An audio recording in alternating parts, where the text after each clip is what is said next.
ஒரு ஊரல ஒரு ராஜகுமாரி. இப்ப நீங்க என் கையை விடலனா வாழ்க்கை முழுக்க ராசாத்தி கையை யாரும் பிடிக்க மாட்டாங்க. அதை மட்டும் ஞாபகம் வச்சுக்கோங்க. பொன்னி அங்க போக வேண்டாம் பொன்னி. நீங்க சும்மா இருங்க, எனக்கு தெரியும். சொல்றது கேளு பொன்னி. நான் ஒரு பொண்ணை காதலிக்கிறேன். அவளை எனக்கு கல்யாணம் பண்ணி வைங்க. நாம சும்மா இருக்கதான் அவங்களுக்கு நம்ம ரொம்ப இலக்காரமா தெரியறோம் போல இருக்கு. பாப்போம், அவராச்சு நானாச்சு. என்னங்கய்யா நீங்க போய் இதெல்லாம் கேட்டுக்கிட்டு உங்க கூட சம்பந்தம் வச்சுக்கிறதுக்கு நாங்க கொடுத்து வச்சிருக்கணும். அனி அனி வேண்டாம் அனி. வா பேசாத. அனி அனி வேண்டாம் அனி. சொன்ன இன்னைக்கு கேளு. ரெண்டுல ஒண்ணு முடிவு பண்ணாம விட மாட்டேன். வா அனி வா. அனி வேண்டாம் அனி. வாங்குறல. அனி தேவையில்லாம நில்லு. பிரச்சனை வேண்டாம் அனி. அனி பேசாத.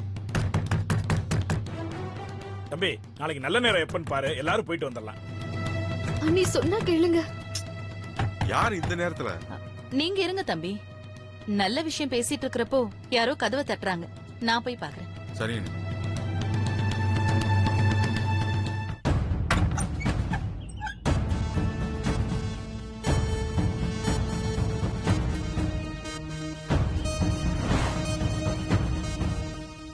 யாரு கதவை தட்டினது? என்ன விளையாடுறாங்களா? சொல்லுங்க அத்தை. பாரிவேந்தர் இப்பதான் போன் பண்ணாரு. நாளைக்கு பேசினபடியே நிச்சயத்தை வச்சுக்கலாம்னு சொல்லிட்டாரு. அப்படியா? ஆமா. அங்க ஒண்ணும் பிரச்சனை பண்ணாம நேரா வீட்டுக்கு வாங்க. நீங்க போனது அங்க யாருக்கும் தெரிய வேண்டாம். அதான பார்த்தேன். நான் விட்டுருப்பேனா? ஒரு கை பாத்துருக்க மாட்டேன். சரி சரி, நாங்க உடனே வரோம். சீக்கிரம் வாங்க.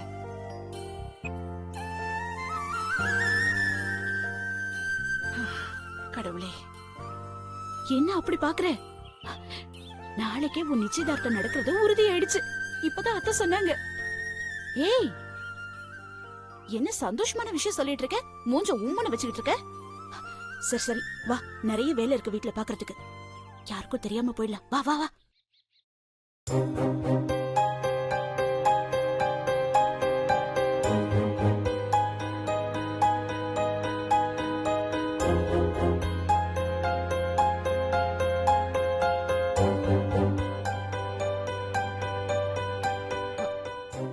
அக்கா, என்ன? குமரனுக்கு கண்மணிய கல்யாணம் பண்ணி வைக்க வேண்டாம்க்கா. அவ குணம் சரியில்லைக்கா. குமரன் குழந்தை மாதிரி. அவனுக்கு வேற ஒரு நல்ல பொண்ணா பார்த்து கல்யாணம் பண்ணி வைக்கலாம். கண்மணியோட குணம் நம்ம குடும்பத்துக்கு ஒத்து வராதுக்கா. உனக்கு பொறாம. உன் பையனுக்கு அந்த குண்டச்சி பொண்டாட்டிய வரப்போ ஏன் பையனுக்கு அழகான கண்ணுக்கு லட்சணமான பொண்ணு பொண்டாட்டிய வரது உனக்கு பிடிக்கல. அவளை பத்தி தேவையில்லாத பொய்யெல்லாம் சொல்லி இந்த கல்யாணத்தை நீ நிறுத்த பாக்குறியா? நீ இல்ல, யார் வந்து சொன்னாலும் குமரனுக்கும் கண்மணிக்கும் கல்யாணம் நடந்தே தீரும். கண்மணி தான் இந்த வீட்டுக்கு மூத்த மருமக. எதையாவது சொல்லி இந்த கல்யாணத்தை நிறுத்திடலாம்னு கனவு காணாத. நீங்க சொன்னது பாதி உண்மை, பாதி உண்மை இல்லக்கா. இனி எனக்கும் ராசாத்திக்கும் கல்யாணம் பண்ணி வைக்க முடிவெடுத்தப்போ எனக்கு கொஞ்சம் கூட இஷ்டம் இல்ல. பெரியவங்க நீங்க இருக்கும்போது எப்படி இந்த கல்யாணத்துக்கு சம்மதிச்சீங்க சொல்லுங்கக்கா. நீங்க இனி எனக்கு நல்ல பொண்ணா பார்த்து கல்யாணம் பண்ணி வைப்பீங்கன்னு அன்னைக்கு நீங்க சத்தியம் கேட்டப்போ பண்ணி கொடுத்தேன். ஆனா நீங்க இருந்தும் எப்படி ராசாத்தி இனி எனக்கு கட்டி வைக்க சம்மதிச்சீங்க சொல்லுங்கக்கா. அக்கா, இப்பவும் ஒண்ணும் கெட்டு போகல. நீங்க ஒரு வார்த்தை சொன்னா அவர் கேப்பாரு. அவர்கிட்ட சொல்லி எப்படியாவது இந்த கல்யாணத்தை நிறுத்துங்கக்கா. இத பாரு, நம்ம குடும்பத்துல ஒரு வாக்கு கொடுத்துட்டா அதுல எந்த மாற்றமும் கிடையாது. அதுலயும் உன் வீட்டுக்காரர் வாக்கு கொடுத்தா இது வரைக்கும் மாறினதே கிடையாது. அப்படி இருக்கும்போது நான் போய் எப்படி அவர்கிட்ட சொல்றது? அக்கா, வாக்குக்கும் வாழ்க்கைக்கும் வித்தியாசம் இல்லையாக்கா? இந்த வீட்டுக்கு ஒரு பொண்ணு மருமகளா வரப்போ நாம கொஞ்சமாவது யோசிக்க வேண்டாமாக்கா? நான் யோசிச்சிருந்தா நீயே இந்த வீட்டுக்கு மருமகளா வந்திருக்க மாட்ட. நல்ல பொண்ணுன்னு அன்னைக்கு பாரி தம்பி சொன்னதுனாலதான் நீ இந்த வீட்டுக்கு மருமகளா வந்த. அதுக்கு நானும் என் வீட்டுக்காரரும் சம்மதிச்சோம். அக்கா, நான் சொல்ல வர்றத நீங்க புரிஞ்சுக்கவே இல்ல. வாய மூடு. ஒரு விஷயத்த மறந்துடாத. இப்ப நீயே சொன்னதுதான், எனக்கு பண்ணி கொடுத்த சத்தியத்துக்கு நீ கட்டுப்பட்டுதான் ஆகணும்.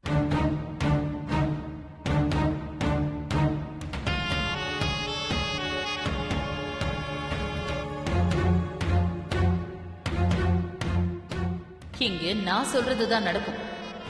நீ ஒரு விஷப்பாம்பு. உன்னை எங்க வைக்கணும்னு எனக்கு நல்லாவே தெரியும். இன்னைக்கு நான் ரொம்ப சந்தோஷமா இருக்கேன். எத்தனை வருஷத்து வலி, அந்த வலியெல்லாம் நீயும் அனுபவிக்க வேண்டாம். இன்னும் அடுத்தடுத்து வர வலிய நீ தாங்க தயாராரு.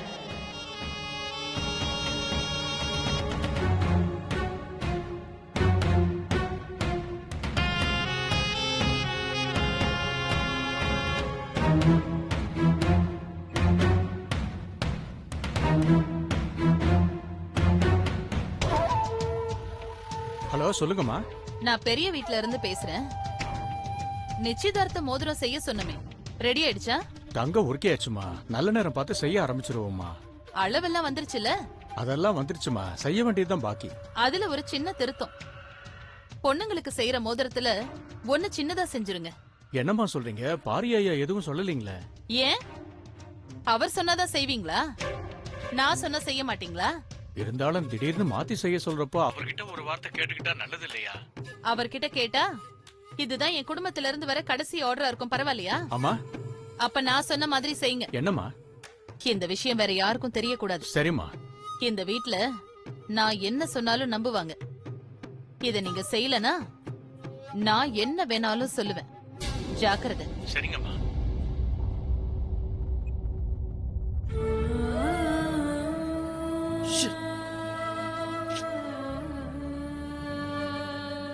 அண்ணனுக்கு கல்யாணம் ஆகாதனால இந்த நிச்சயதார்த்தம் நின்னு போச்சு. இந்த சமயத்தை பிளான் பண்ணி எப்படியாவது இந்த கல்யாணத்தை நிறுத்திடணும்.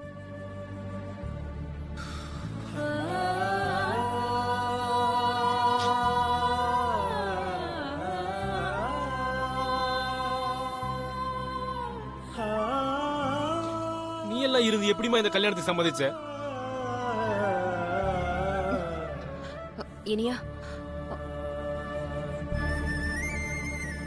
அவருக்கு வேணா அவர் கௌரவம் முக்கியமா இருக்கலாம்.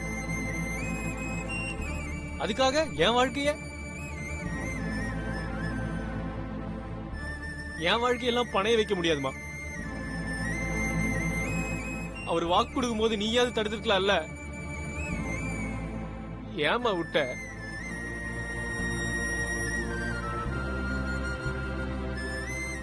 அவன் வாழ்க்கைக்கு அவன் தான் வழி கண்டுபிடிக்கணும். நான் என் வாழ்க்கைக்கு வழிய நிச்சயம் கண்டுபிடிக்கிறேன். கடவுளா பார்த்து அதுக்கு ஒரு சந்தர்ப்பம் அமைச்சு கொடுத்துருக்கான். அதை நான் மிஸ் பண்ண மாட்டேமா.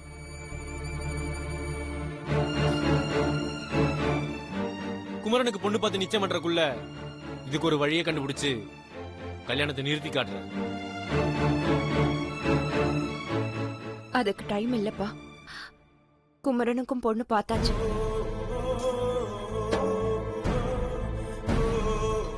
இவ்ளோ சீக்கிரத்துல எப்படிமா? யாருமா பொண்ணு? கண்மணி.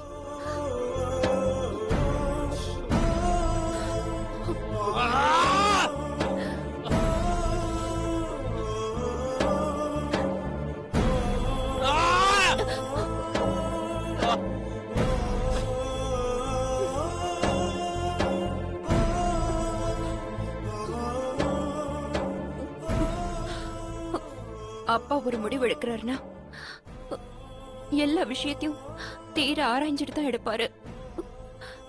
அப்படிப்பட்டவரை தம் புள்ள விஷயத்துல முடிவு எடுக்கிறப்ப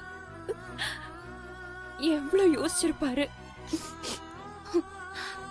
அவர் எடுத்த முடிவு நிச்சயம் உன் நல்லதுக்காகத்தான் இருக்கும். இனியா, மனசு போட்டு குழப்பிக்காதடா.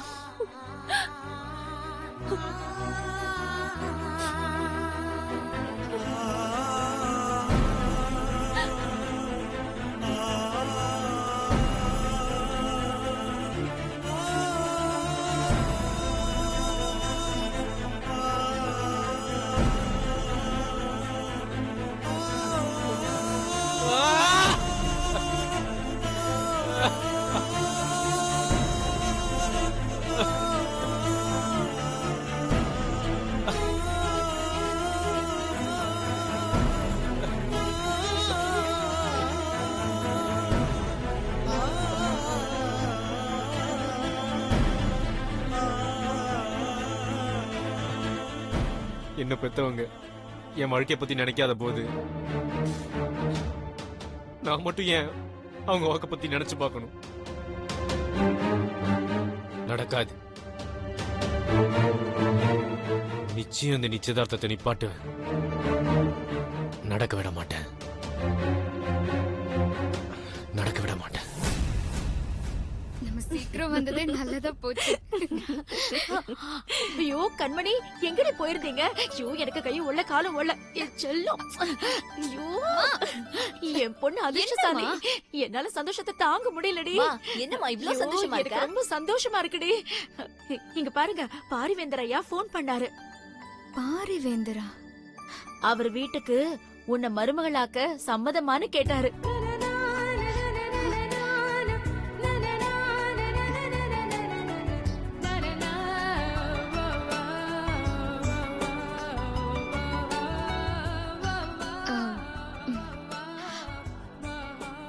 அதுக்கு நீ என்னம்மா சொன்ன? நான் என்னடி சொல்ல போறேன்? பக்கத்து வீட்டு குண்டச்சியே அந்த வீட்டுக்கு மருமகளா போறப்போ நீ அந்த வீட்டு மருமகளா போறதுக்கு என்னடி குறைச்சல்? அதான் சம்மதம்னு சொல்லிட்டேன். என்னம்மா குழப்புற? அடியே, அவங்க வீட்டு மூத்த பையன் குமரனுக்கு உன்னை பொண்ணு கேட்டாருடி. நானும் சரின்னு சொல்லிட்டேன். அம்மா யாரு கேட்டு சரின்னு சொன்ன? நான் யாரடி கேட்கணும்? என் பொண்ணுக்கு ஒரு நல்ல வாழ்க்கை வரும்போது வேணான்னு யாராவது சொல்வாங்களா? அதான் சம்மதம்னு சொல்லிட்டேன். என்னால இந்த கல்யாணத்துக்கு சம்மதிக்க முடியாது. நான் இன்னும் படிக்கணும்னு இருக்கேன். ஆமா, உன்னை பத்தியும் தெரியும், உன் படிப்பை பத்தியும் தெரியும். நீ படிச்சு கழிச்சதெல்லாம் போதும். அந்த கருமத்தை எல்லாம் மூட்டை கட்டி வச்சுட்டு முதல்ல அந்த வீட்ல போய் வடிச்சு கொட்டுற வழிய பாரு. இது பாருமா, நீ என்ன சொன்னாலும் நான் இதுக்கு சம்மதிக்க மாட்டேன்.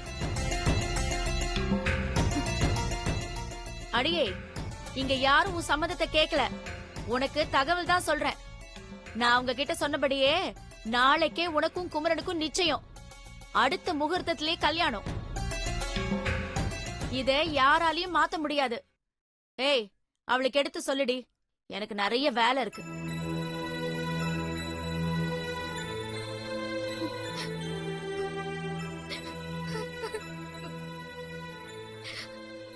ஏ கண்மணி, இப்ப எதுக்குடி அழுகுற? நல்ல இடமா தானே அம்மா பேசிருக்காங்க. அதுவும் உன் அதிர்ஷ்டம். அவங்களே வந்து பொண்ணு கேட்டிருக்காங்க. அப்புறம் என்னடி குறைச்சல்? புரியாம பேசாதக்கா. நான் இனி என்ன மனசுக்குள்ளே காதலிச்சிட்டு இருக்கேன். ஏய், என்னடி சொல்ற? ஆமாக்கா, தம்பிய காதலிச்சிட்டு அண்ணனை கல்யாணம் பண்ணிக்கிட்டு எப்படி என்னால வாழ முடியும்? ஏற்கனவே இனியன் அந்த குண்டச்சிக்கு கட்டி வைக்க போறாங்களே, அது எப்படி தடுக்கிறதுன்னு நானே தவிச்சிட்டு இருக்கேன்.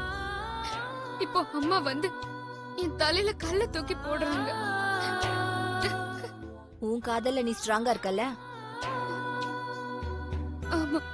ஆமா, இப்ப அவங்க நிச்சயம் வரைக்கும் வந்துட்டாங்களே, நீ என்ன பண்ண போற? நிச்சயம் தானே, எப்படி நடக்குதுன்னு பாப்போம். அதையும் மீறி நிச்சயதார்த்தம் நடந்தாலும் கல்யாணத்துக்குள்ள எப்படியாவது இது எல்லாத்தையும் தடுத்து நான் ஆசைப்பட்ட இனியான கல்யாணம் பண்ணியே தீருவேன்.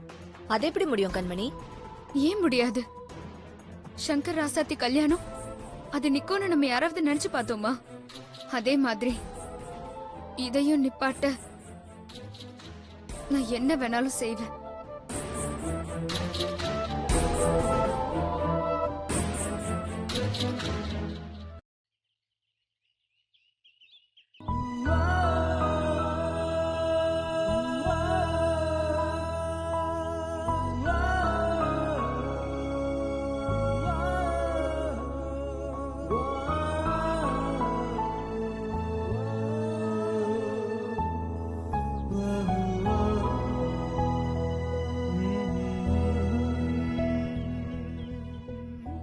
தீக்ஷி, தீக்ஷி. நான் நம்ம கல்யாணம் பண்ணிக்க போற விஷயத்த அப்பா கிட்ட சொல்லலான்னு பார்த்தா அவர் அந்த குண்டச்சியை கல்யாணம் பண்ணிக்கோன்னு சொல்றாரு. கோவப்படாம உன் புத்திசாலித்தனத்தை செயல்ல காட்டு. எனக்கு என்ன பண்றதுன்னே தெரியல. என் ஃப்ரெண்ட்ஸ் கிட்டயும் ஐடியா கேட்டேன், ஆனா எதுவும் ஒர்க் அவுட் ஆகல. ஆனா எப்படியாவது இந்த கல்யாணத்தை மட்டும் நிப்பாட்டணும்னு தெரியுது. உங்க அப்பா கிட்ட அவருக்கு புரியுற மாதிரி பேசணும். அவரை புரிய வைக்கிறது ரொம்ப கஷ்டம். அவர்கிட்ட பேசுறதுக்கு பதிலா பேசாம ராசாத்திட்டே பேசலாமான்னு யோசிக்கிறேன். ஆனா அவ எப்படி அதை எடுத்துக்கிட்டு ரியாக்ட் பண்ணுவான்னு தெரியல. அதை நினைச்சாதான் ரொம்ப டென்ஷனா இருக்கு. ஆனா நீ எதுவும் அதை பத்தி கவலைப்பட்ட மாதிரியே தெரியலையே. எல்லாம் கன்ஃபார்ம் ஆகுற வரைக்கும் தோல்வி பயம் முகத்துல தெரியக்கூடாதுன்னு நினைக்கிறவன் நானு.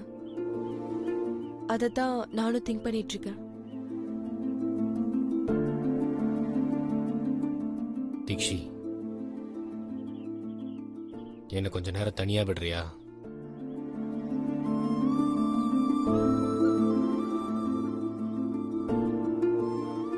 நான் ஒன்னு சொல்லட்டா? இப்ப வந்திருக்கிற பிரச்சனை நம்ம 2 பேருக்குமே பாதிப்புதான். ஆனா உன்னை மட்டும் தனியா விட்டுட்டு நான் சும்மா இருக்கிறதுல எனக்கு விருப்பம் இல்ல. நான் வந்த கொஞ்ச நாளையே கண்டுபிடிச்சிட்டேன் ராசாத்தியோட குணத்தை. அவ ரொம்ப நல்லவ. உங்க அப்பா வேணா நான் பிடிச்ச முயலுக்கு 3 காலுன்னு சொல்லலாம். ஆனா ராசாத்தி அவ அப்படி இல்ல. அவகிட்ட நம்ம நிலைமைய எடுத்து சொல்லி அவளுக்கு புரிய வைக்கலாம்.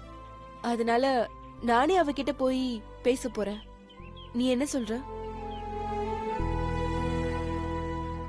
அவ ஒத்துக்குவாங்கிற நம்பிக்கை எனக்கு இல்ல. ட்ரை பண்ணி தான் பார்க்கலாமே. மத்தவங்களுக்கு எப்படியோ என் மேல ராசாத்தி பாசமா தான் இருக்கா. என்னோட காதல் விஷயம்னு தெரிஞ்சா அவ நல்ல முடிவா தான் எடுப்பா. அந்த நம்பிக்கை எனக்கு இருக்கு.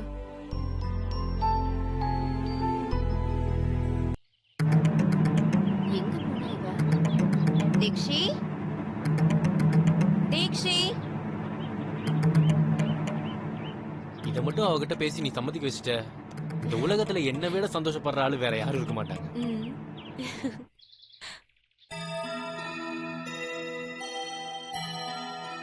தீக்ஷி, நீ இங்கே இருக்க? உன்னை கீழே எல்லாம் தேடிக்கிட்டு இருந்த. கோவில் போறேன், வரியா? வரேன் ஆண்டி. சரி, சீக்கிரம் வா. இனியன்,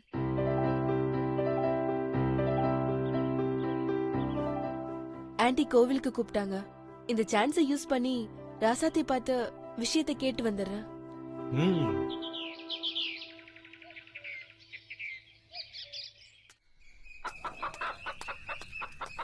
ஏய், எங்கடி கண்மணி? இங்கதான் எங்கேயாவது இருப்பா. அவளை ஏன் தேடுற? நாளைக்கு நிச்சயம் இருக்கு, எங்க போயிருக்கான்னு கேட்டா நீ என்னமோ மாதிரி பேசுற. அவ மனசுல என்ன இருக்குன்னு கேட்காம நீ பாட்டுக்கு முடிவு பண்ணிட்டா அவ எப்படி சம்மதிப்பா? ஏன் இதை விட பெரிய சம்பந்தம் அப்படியே வாசல்ல காத்துக்கிட்டு இருக்கா? ஒரு விஷயத்த நல்லா புரிஞ்சுக்கங்க.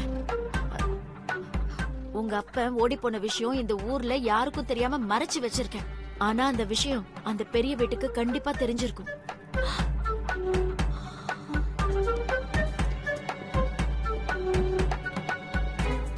அப்படி தெரிஞ்சும் நம்ம வீட்ல பொண்ணு எடுக்கிறதுக்கு சம்மதிச்சிருக்காங்கன்னா கண்மணியா அதுக்கு கொடுத்து வச்சிருக்கணும். ஏமா, அந்த பக்கத்து வீட்டு குண்டச்சி கூட தான் அந்த வீட்டுக்கு மருமகளா போறா. அவளுக்கு என் தங்கச்சி எந்த விதத்துல குறைஞ்சு போயிட்டா? அவங்க அப்ப புண்ணியமா, ஊர்ல பேர் இருக்கு. அதுவும் இல்லாம அந்த பெரிய மனுஷனோட சின்ன வயசுல இருந்து ஒன்னாவே இருந்தவரு. உங்க அப்பா அப்படியா? உன் தங்கச்சிய பத்தி உனக்கே நல்லா தெரியும். தின்ன தட்ட அப்படி நகர்த்தி கூட வைக்காதவ. அவளுக்கு விதியேன்னு எல்லா வேலையும் நானே செஞ்சுக்கிட்டு இருக்கேன். ஆனா அந்த குண்டச்சி அப்படி இல்ல. அவ ஆளுதான் குண்டே ஒழிய வேலை செய்யறதுல கில்லாடி. சமைக்கிறது, வீட்டை கிளீன் பண்றது, பெரியவங்களுக்கு பணிவிட செய்யறதுன்னு கல்யாணம் பண்ணிட்டு ஒருத்தங்க வீட்டுக்கு போற பொண்ணுக்கு என்னென்ன குணம் இருக்கணுமோ அந்த எல்லா குணமும் அவள்கிட்ட இருக்கு. மாப்பிள்ளை வீட்டுக்காரங்க என்ன எதிர்பார்க்கறாங்களோ அதுல ஒண்ணுல கூட அவ குறைஞ்சவ கிடையாது. ஆனா உன் தங்கச்சி எதுக்குமே லாய்க்கு இல்லாத மண்டு. என் வயத்துல வந்து இப்படி ஒரு மூதேவி பிறந்திருக்கு. போற இடத்துல இவளை யாரும் குறை சொல்லக்கூடாதுன்னா நாம அவங்க மூக்குல விரல வைக்கிற மாதிரி சீர்சனத்தை செஞ்சாதான் கொஞ்சமாச்சும் அந்த வீட்டுல இவளுக்கு மரியாதை இருக்கும். ஏமா, அதுக்கு என்ன பண்ண போற? அதுக்குதான் நான் ஒரு ஐடியா பண்ணிருக்கேன். மாப்பிள்ளைக்கு செயின், மோதிரம், பிரேஸ்லெட் போட்டு அழகு பார்க்கணும்.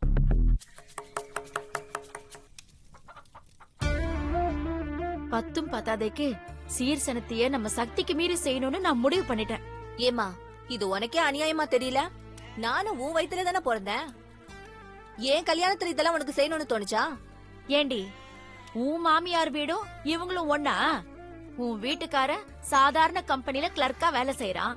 ஆனா அந்த குமர ஊர்லயே பெரிய குடும்பத்து பையன். உக்காந்து தின்னாலும் 100 தலைமுறைக்கு தாங்கும். அப்பேற்பட்ட குடும்பத்துக்கு நம்ம சக்தியை மீறி நாம செஞ்சாதான் போற இடத்துல நம்ம பொண்ணுக்கு கௌரவமா இருக்கும். சரி, அவ்வளவு பணத்துக்கு எங்க போறது? இருக்கிறத வச்சு செய்யணும். பத்தலனா இந்த வீட்டை அடமானம் வச்சு செய்யணும். என்னம்மா சொல்ற? அப்பதான் அந்த குண்டச்சியை விட நம்ம பொண்ணுக்கு மதிப்பு இருக்கும்.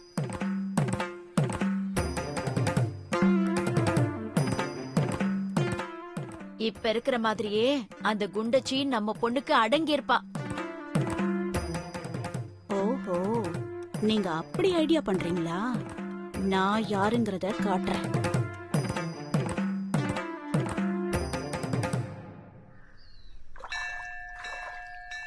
ஓம் தத்புருஷாய வித்மஹே மகாதேவாய தீமஹி தன்னோ ருத்ர பிரச்சோதயாத். ராஜாதிராஜாய பிரசஸ்ய சாசினே நமோ வயம் சரணாய